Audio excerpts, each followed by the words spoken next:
कृषि महाविद्यालय भुसावर में विश्व जल दिवस मनाया गया और जल की उपयोगिता के बारे में छात्रों को बताया गया। महाविद्यालय के डीन डॉक्टर उदयभान सिंह ने बताया कि एसकेएन कृषि विश्वविद्यालय चौबनेर के कुलपति प्रोफेसर बलराज सिंह ने कार्यक्रम की अध्यक्षता करते हुए ऑनलाइन संबोधित किया। उन्होंने कहा कि जल के बिना जीवन संभव नहीं है, क्योंकि यह सभी जीवों की बुनियादी आवश्यकता है। डॉक्टर उदयभान सिंह ने कहा कि भारत में जल संकट की प्रमुख वजह हैं अत्यधिक पानी का दोहन, अव्यवस्थित जल प्रबंधन, जलवायु परिवर्तन, बढ़ती जनसंख्या और जल स्रोतों का प्रदूषण है।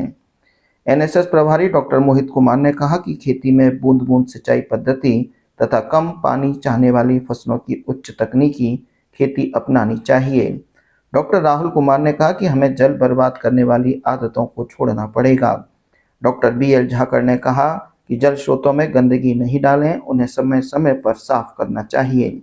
इस अवसर पर डॉक्टर एसएल यादव, गीता गवारिया, दीपक मीना सहित महाविद्यालय स्टाफ सदस्य और विद्यार्थी उपस्थित रहे।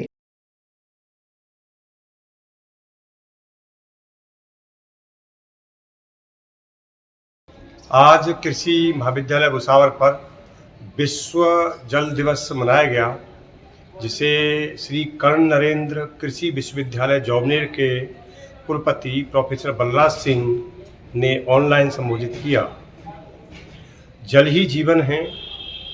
पृथ्वी पर किसी भी प्रकार का जीवन जल के बिना संभव नहीं है, लेकिन बढ़ती हुई पॉपुलेशन और जल की बर्बादी के साथ जल की उपलब्धता निरंतर कम होती जा रही है। भारत में 18% जनसंख्या है, जबकि विश्व का 4% जल ही उपलब्ध है। राजस्थान की स्थिति तो और भी भयावह है। 9% क्षेत्रफल में केवल 1% भारत का जल उपलब्ध है। हमारी पुरानी पद्धतियों को हमें अपनाना होगा। जल की एक एक बूंद का सदुपयोग करना होगा।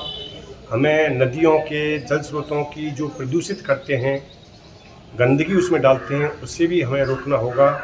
साथ ही जल के जो खेती में उपयोग होता है, जिसमें कि हम काफ़ी बाढ़ पद्धति से इसकी सिंचाई करते हैं, बूंद बूंद सिंचाई पद्धति से सिंचाई अपनानी पड़ेगी। और हर खेत का पानी खेत में, गांव का पानी गांव में और घर का पानी घर में रखना पड़ेगा।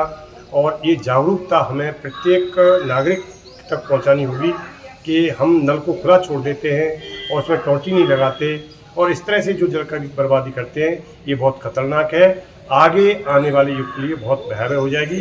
इसलिए जागरूकता फैलाना जरूरी है।